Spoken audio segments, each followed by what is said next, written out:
Game of Thrones Season 8 is upon us, and the question on everybody's mind is, who's going to take the throne?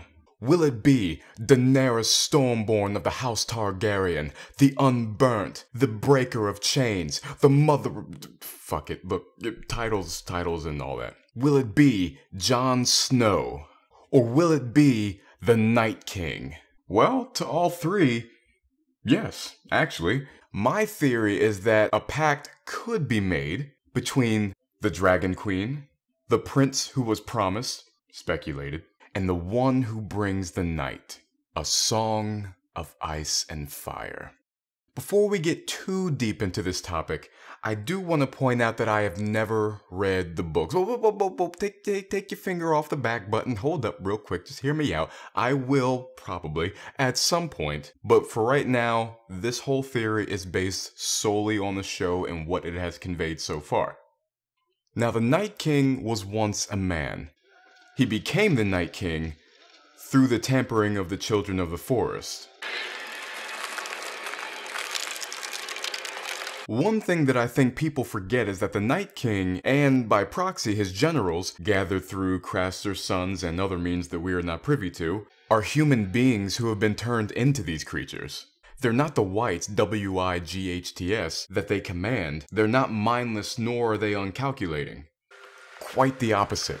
They have been shown to be strategic and cunning. Hardhome is a great example of this. When the battle begins, they send their wights in, because in chess the pawns go first. It is not until some time later that the king sends one of his generals into the fray. When Jon kills this general, the Night King silently observes this new adversary. When the new adversary is in retreat, he re-emphasizes his power by raising all that his army just killed to become part of the collective. These are not raging beasts, they are raging men.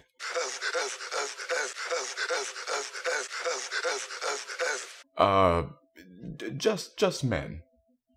Night men. Yeah, that's all well and good, but Marcus, what makes you think that you can make a pact with him? Because it's already happened before. Craster. He and Craster entered into a mutually beneficial deal. Craster and his daughters could live and the walkers would not harm them, so long as Craster offered up his sons. In addition to his tactical and observant characteristics, we also now have another one. Negotiative. Okay, they can make a pact with him, but why would a pact happen? It's in everyone's best interest to do so, at least on the side of humanity. Circumventing a war and preventing any loss of life would certainly be on Jon's mind. He's murdering his own children, he's a monster. Many a time, that monster's been the difference between life and death for our rangers. We have other wars to fight out there. Like it or not, we need men like Craster. And before you believe that Jon wouldn't make a pact with the Night King in the interest of saving thousands of lives, remember he did make a similar offer to one of the most despicable enemies the show has ever seen. You're right. There's no need for a battle. Thousands of men don't need to die. Only one of us. Let's end this the old way. You against me. Now, it could go down in a similar way, where he and the Night King go mano a mano in the interest of saving everybody else. That's possible, sure, but this ain't what this video is about, and this is another possibility that could happen. This video is about a possible pact. Now, continuing with this theory, you do have a little hitch in the giddy-up. Daenerys. Daenerys would be harder to convince since her dragon Viserion died at the hands of the Night King, who has also now turned him and rides him. But Jon could possibly convince her. Either that, or she's dead by the time a truce could be made. There is one glaring issue, though. Mutual beneficiality. Because what does the Night King ultimately want? The deal with Craster only worked because he had something the Night King wanted, which was men for his generals. Which begs the question, are there little White Walker children milling about in the land of always winter? Or when the Night King touches them, do they magically become grown-ass men? Puberty. Yeesh.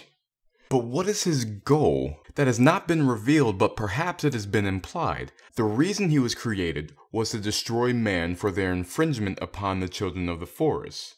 Man began to kill the children, and they began to cut down the trees and burn them. Remember, the children and the weirwood trees, the three-eyed raven, all of these things are the supernatural and the magic of this world. So man was declaring war on the magics of this world. So the children created the White Walkers to fight back. And now the world of Westeros has become that way again, a place where magic and the spiritualities and the supernatural of this world have not only been forgotten, but they are scoffed at. People scoffed at the idea that Dany had a dragon, let alone 3 of them. As has been stated before in the show, dragons are magic who have come back into the world. White Walkers are the creatures of myth and old Nan tales. The dragons and the White Walkers are epic evidences of magic re-emerging in the world of Westeros and converging violently towards each other. And since the people of Westeros forget and scoff at the magic, what if the White Walkers are the gods' retribution for forgetting and for scoffing? More to the point, maybe the Night King, because he has shown such control and power, particularly over the dead, perhaps he and his generals believe they are the gods of this world. This is certainly a very strong possibility because remember what Jeor Mormont said to Jon. Those boys are just as offerings. Wildlings serve crueler gods than you or I. So we see that the White Walkers, and more specifically the Night King, have become accustomed to being worshipped as gods. Maybe that's their ultimate goal, is to be gods. And not just of the wildlings, but of the entire world of Westeros. And if that is the case, perhaps Jon and or Dany will make a pact with the Night King, that they will teach the people to never forget the old ways, to worship the crueler gods that the wildlings have served. If something like this were to occur, it would certainly be a bittersweet ending, which George R.R. Martin has said he would want the ending to be. In our Western storytelling, people want to see the heroes triumph over evil, but if you think this has a happy ending, you haven't been paying attention. Maybe the Night King is a force that can't be reckoned with, but perhaps it's a force that can be reasoned with.